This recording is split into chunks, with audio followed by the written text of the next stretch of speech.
Hi, everyone. Welcome, welcome, welcome to this really, truly powerful and uh, deep dive into your own inner experience through this series. So, this is what I call the Kundalini Awakening Chakra Balancing Series. And it's going to be our 7 classes over the course of 7 weeks that are not just the classes. I really want to invite you to take the opportunity to do the deep dives throughout the week with the practices, but also with the self-exploration and the worksheets that are provided attached to each class, just to really allow you to go into a more expansive space into these different energies in your body, and look at the ways that we may be feeling a constriction or a blockage in flow through these parts of our body, and how they're being expressed through our different patterns or thoughts or beliefs in our life.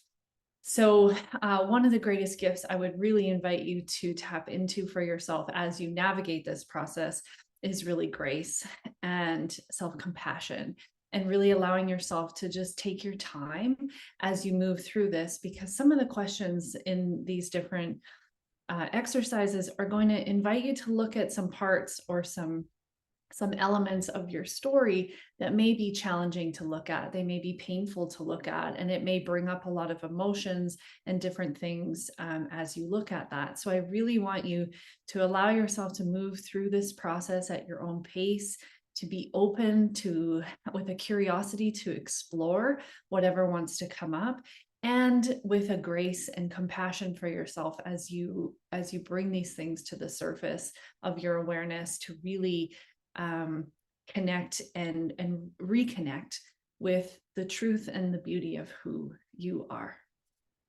So I want to start with giving you a little bit more information around chakras and how they show up in our body and how blockages can happen. And so chakra derived from this ancient Sanskrit word that means wheel or disc. And there's many chakras in our bodies, as I mentioned in the other video, but what we're going to really be focused on in this series is the fundamental energy that happens in these 7 chakras that are located along our spine. And so I take a lot of my learning and understanding of chakras and the energy that's moving through and the patterns of behavior and thought, etc., from a really powerful teacher in this area, Anodea Judith, through many of her books, as well as the meditations that she teaches and facilitates. And so she defines these chakra centers as these places, these centers of organization of energy. And so we receive energy into these centers, we assimilate, or we kind of organize the energy in these centers, and then we also express energy from these centers. And the energy I'm talking about is like this life force energy that is flowing through all of us, this charge that keeps us alive and vital. So in this way, when we look at them in this way of like receiving, assimilating, and expressing energy, the chakras can be kind of envisioned or thought of as temples in the body, where these various types of energy, such as like physical energy, emotional energy, verbal or visual energies, are used throughout our lives. And these chambers, they transform that energy from one level to another, as when we, like, for example, when we digest food to be used for fuel for activity, or we translate different sights and sounds or thoughts into an awareness and a projection of a reality. So on this journey together, we're going to be really looking at the chakras as these spaces, but really as also a map that help us to draw connections between our life and the different sort of psychological experiences that we've gone through in our life. And you'll see how these certain patterns are developed based on and related to these different experiences that we've had in our life, particularly through the stages of childhood, and how our chakra development really builds upon the development of each of the chakras. So they're not these isolated pieces that we're going to look at. They're all very interconnected. And it really, when we look at our chakras from this way, it gives us a powerful tool to understand ourselves and to really process and integrate the psychological experiences that we've had that have shaped our life and shaped our understanding, shaped our beliefs, and shaped who we are today. So that being said, where we are today, some of the stuff that might come to the surface, it may not be where you would want to be right now. And so the lucky thing is that once we pull it into our awareness, then we can then take the action to start creating the change that we desire.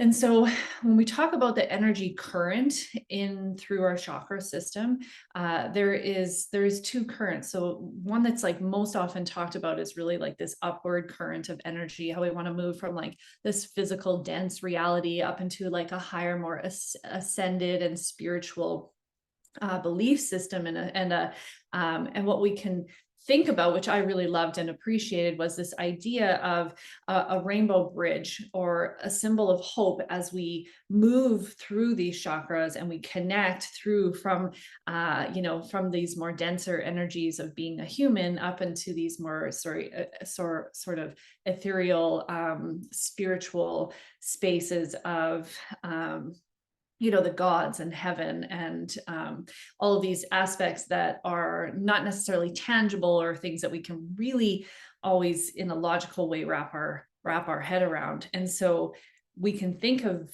doing this work as kind of reclaiming that rainbow bridge and saying that I'm going to create this beautiful superhighway through my system that allows energy to flow. And yes, it's going to flow upward, but we also need that flow back down to our to this more 3D human experience, because this is the manifestation of all of the ideas and sort of insights that come to us, all these ways that we can create our life into what it is that we want. We need to take those ideas and move them into this reality, into this physical reality. And so that downward current is equally important as the upward flow that we are so often sort of seeking with this kind of work. And so they can be related to, called like the liberation current. So moving from the lower, denser chakras of the lower areas of our body up into the higher, and then also the manifestation current. And so both are equally important to our self-discovery and to our evolution as our individual being. And as we continue, it's important for us to kind of give some thought and consideration into how these chakras or these energy systems might not be functioning optimally. And so if a chakra becomes blocked in some way, one or both of those currents can be blocked off. So it can keep you in these like repetitive patterns that are not serving you in life. Some of these patterns, like that some of us may be familiar with, is like addiction, relationship problems, chronic illness, obsessions, or really annoying bad habits. And all of these things can show up in our life in different ways. And so our chakras can be blocked in different ways as well. And so often when we think of block, we think there's like, some kind of constriction, something that's blocking the flow.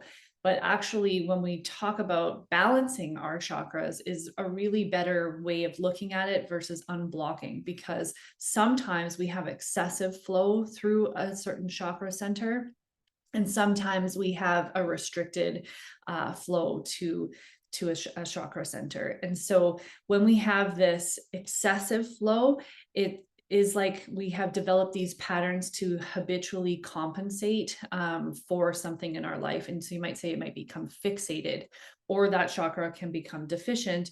And so it's kind of loose and let go, and it's open, and it's not got a very clear flow through it. So as an example would be, if you often went hungry or lived in fear of being hungry as a child, You may have had an excessive first chakra response, which would be like overeating as a compensation, or you may have decided to have no interest in food and maybe became anorexic, which would be looked at in the way of like a deficient first chakra response. Both are blocks to essential flow through that part of your body. And both are important to look at, and both are very normal responses to a block in that particular center. Okay, so when we're thinking about these different aspects, and we're starting to look at the different patterns and behaviors and beliefs and thought patterns that we have in our life, it's can be kind of complex to think about all these different elements. So I really want you to just kind of remember these few points. And so the first being that we have these different centers that are running along our central column. They're connected to our nervous system. They're connected to different traumas and experiences we've had as children and growing up in this world. They also have a lot of conditioned programming into those centers, things that we have received as influence, and develop these beliefs and patterns in relation to that influence. And so this is all charged up in this system. And these certain centers, specifically, we're going to be focusing on these 7 centers, they can become blocked. And remembering that that blockage is not always like an actual physical blockage in there. It can be. However, there is something that is impeding a normal, balanced, not normal, a balanced flow through these different centers. And so that can be an excessive flow, like this wide open and there's no boundaries to it whatsoever, or it can be a restricted, a deficient flow where there is not enough energy coming into this center. And so as we look at these different parts, these different centers throughout the series, I invite you to just take that sort of perspective with you as you explore these deeper questions around the development of these patterns and the energy that is in these chakra spaces. And again, as the most important piece is really bringing with you this sense of grace and compassion for yourself as you explore, and just be open to whatever shows up for you, and take the learning in that feels available to you right now and leave the rest, because this is a series, this is a process that you can move through multiple times and reveal different layers to yourself and your way of being and the patterns that you hold each and every time. No matter how many times I go through something like this, there is always something new to be revealed and to be healed. And so I really am super grateful to have you along with me on this journey. I'm excited for my own exploration that will always happen alongside yours. And if at any time things are feeling really challenging for you, or you're having some difficulty with some of the things that are coming up, or you want to explore it in a different way with maybe more of a cognitive process or a more somatic exploration with me, I'm here and I'm very open to you reaching out at any time. So buckle up, enjoy the journey, and I'll see you at our first class.